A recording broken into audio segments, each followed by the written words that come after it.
अस्सलामुअलैकुम। अब आपको किसी भी इदारे, बैंक या सिम के लिए बायोमेट्रिक करवाना हो, तो घर बैठे नादरा की पाक आइडेंटिटी एप्लीकेशन से ये सब कुछ कर सकते हैं। और अब आपको सिम निकलवाने के लिए रिटेलर के पास जाने की ज़रूरत नहीं। सिम की रजिस्ट्रेशन भी ऑनलाइन पाक आईडी ऐप से कर सकते हैं। तो किसी भी बायोमेट्रिक के लिए पाक आईडी ऐप इंस्टॉल करें, अकाउंट रजिस्टर करें।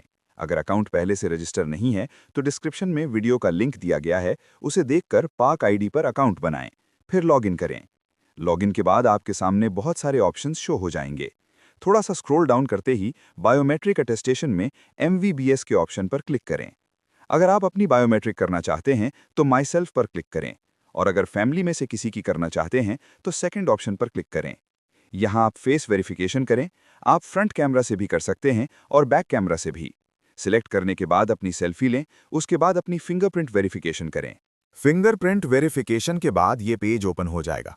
सेक्टर इंडस्ट्री पर क्लिक करें। यहाँ अभी बैंक का ऑप्शन शो हो रहा है, मतलब आप किसी भी बैंक की वेरिफिकेशन घर बैठे पाक आइडेंटिटी ऐप से कर सकते हैं। और कुछ ही टाइम में सिम बायोमेट्रिक और बाकी जो भी महकमे हैं जिनके फिजिकल बायोमेट्रिक होते हैं, वो तमाम पाक आईडी ऐप में शो हो जाएंगे। अभी के लिए बैंक के ऑप्शन पर क्लिक करते हैं, फिर वेरिफिकेशन पर्पस पर क्लिक करते हैं। यहाँ वही बैंक सिलेक्ट करें जिसकी वेरिफिकेशन करना चाहते हैं। नीचे फीस शो हो जाएगी। सबमिट एप्लीकेशन पर क्लिक करें। उसके बाद बैक टू होम पर क्लिक करना है। फीस पे करने के लिए एप्लीकेशन पर करें एंड पे के ऑप्शन पर क्लिक करें। फीस पे के बाद डाउनलोड का ऑप्शन शो हो जाएगा एंड स्लिप डाउनलोड कर लेना है। इसी तरह से आपके बैंक बायोमेट्रिक ऑनलाइन हो जाएंगे। अगर आपको नादरा या पासपोर्ट के हवाले से कोई भी इंफॉर्मेशन चाहिए तो 03160 320 728 व्हाट्सएप पर राब्ता करें। अल्लाह हाफिज।